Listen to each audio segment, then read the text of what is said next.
Hey guys, I'm Hardin and welcome to the first video in the SMR Vault update series. Now this is the second week of the build season and we have a lot of material to cover, so let's dive right in. So first on the agenda is this year's game. Steamworks is fairly different from last year's Stronghold, and the differences lie in the defensive strategy, the climbing mechanism, and the robot-to-human interaction. So if you remember, first Stronghold involved pushing through defenses and shooting balls and forts on either end of the playing field. Steamworks seems a little less involved than that, but that may not be the case, and here's why. Teams can preload 1 gear and 10 fuel pieces on their bot at the beginning of each game. Of course, this supply runs out and that's where things get interesting. You see, to retrieve more game pieces, a robot has to cross the field to either a loading station or a hopper. These fuel hoppers are interspersed throughout the field, so getting fuel shouldn't be a big problem for robots. But for teams collecting gears, robot-to-robot interaction may prove to be a big problem. Take BCR for example. In their ideal world, they'd be able to retrieve and install all 13 gears within the 2.5 minute gameplay period. This means they have a maximum of roughly 10 seconds to install each gear. That's not a very long amount of time to cross a 54-foot field and back, so you can expect some rough contact in these areas. That leads me to defensive strategies. Chief Delphi user G Sawchuk posted an excellent guide of defensive strategies, and the bottom line of the document is, vision is going to be the toughest part of this game, whether that's defense or general gameplay. These diagrams from Sam from Team 236 indicate the areas of vision depending on your driver station placement. Driver Station 1 is clearly the best place for defense. It provides a very clear line of sight to the loading station, and again, since teams will be very short on time to load their gears in this loading station, obstructing their pathway to the loading station may prove to be a very valuable strategy. The best way to do this is probably to stay along the white line. Here you'll always have a clear line of sight to your robot, and of course you'll have a very fast blocking route to the loading station.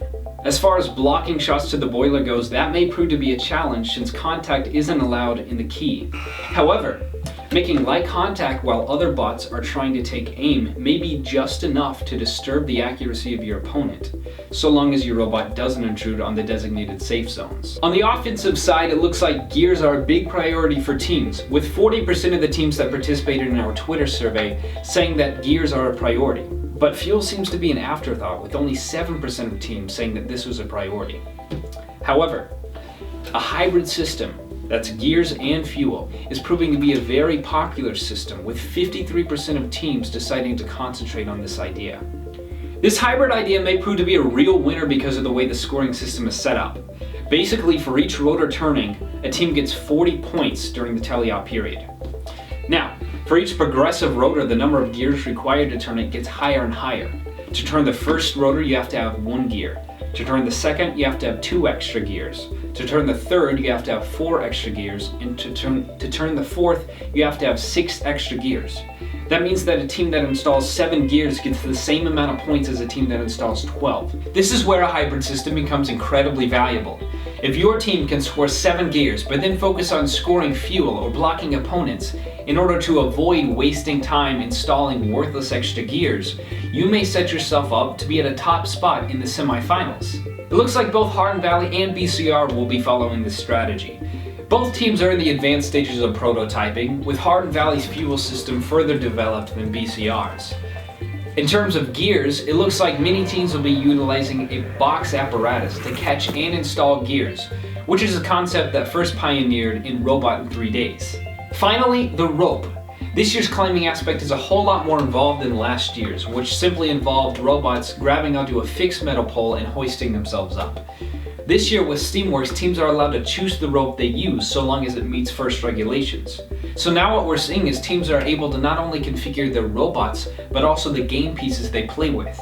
We ran another Twitter survey and it looks like 100% of the 14 teams who participated are prioritizing climbing. So look forward to a bunch of very interesting designs in that area. It looks like local teams will be pursuing a rotary style apparatus, with very slight differences.